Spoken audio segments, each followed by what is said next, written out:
Khanapur municipal chairman ఎన్నిక ప్రక్రియ ఉత్కంఠభరితంగా ముగిసింది. చైర్పర్సన్ గా బీజేపీకి చెందిన అంక మౌనిక ఎన్నికయ్యారు. ఆదివారం మున్సిపల్ కార్యాలయంలో నిర్వహించిన ఓటింగ్ లో 7 కౌన్సిలర్లు ఆమెకు మద్దతు తెలపడంతో ఎన్నికల అధికారులు చైర్పర్సన్ గా ప్రకటించారు.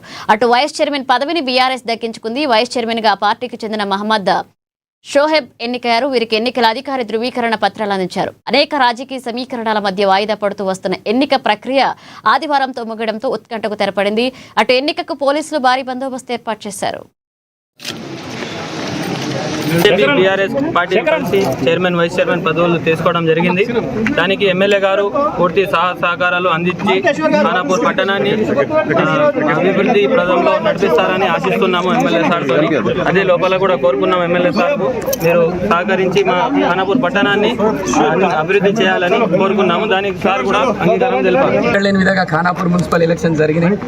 మొన్న జరిగిన ఎలక్షన్లో టీఆర్ఎస్ పార్టీకి 4, బీజేపీ పార్టీకి 4, కాంగ్రెస్కి 3 సీట్లు ఇవ్వడం జరిగింది. ఖానాపూర్ ప్రజలు ఏదైతే కోరుకున్నారో ఈ మున్సిపాలిటీని ఎవరైతే ఉంటే సురక్షితంగా ఉంటుంది, అవినీతి రహిత పరిపాలన అందిస్తారని చెప్పి ఎవరైతే ఖానాపూర్ ప్రజలు కోరుకున్నారో అదేవిధంగా ఇవాళ ఏదైతే మేము ఎప్పుడైతే ఎలక్షన్లు అనుకున్నప్పుడు మాకు 4 ఇచ్చారు. ఎందుకంటే బీజేపీ వాళ్ళు ఏమన్నారంటే మాకు అక్కడ మేము సెంట్రల్లో మేమున్నాం, మేము చేస్తామన్నారు. కాంగ్రెస్ వాళ్ళు ఇక్కడ ఉన్నామన్నారు. వచ్చినాయి మేము ఏమీ లేదు, జాన్సన్కి తల్లి లేరు తండ్రి లేరు అని చెప్పారు. కానీ ఖానాపూర్ ప్రజలు బీఆర్ఎస్కి 4 సీట్లు ఇచ్చారు ఏం లేకుండా. ఎందుకంటే ఖానాపూర్ ప్రజలు ఏమనుకున్నారంటే బీఆర్ఎస్ పార్టీ అయితేనే ఖానాపూర్ సురక్షితంగా ఉంటుంది, అవినీతి రహిత పరిపాలన అందిస్తారు.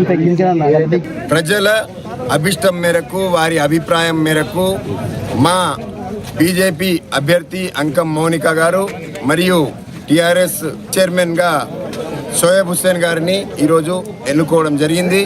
మా పార్టీ నుంచి 4 కౌన్సిలర్లు, టీఆర్ఎస్ పార్టీ నుంచి 3 కౌన్సిలర్లు ఓటేసి 7 మాకున్న నిన్న అధికార దర్పంతో అధికారం ఉన్నదనే అహంకారంతో ఈ ఆపిన క్రమాన్ని మేము కేంద్ర రాష్ట్ర ఎన్నికల సంఘం దృష్టిని కూడా తీసుకురావడం జరిగింది. నిన్న కలెక్టర్ గారికి కూడా కలిసి ఆయన మీద కూడా కంప్లైంట్ చేయడం జరిగింది.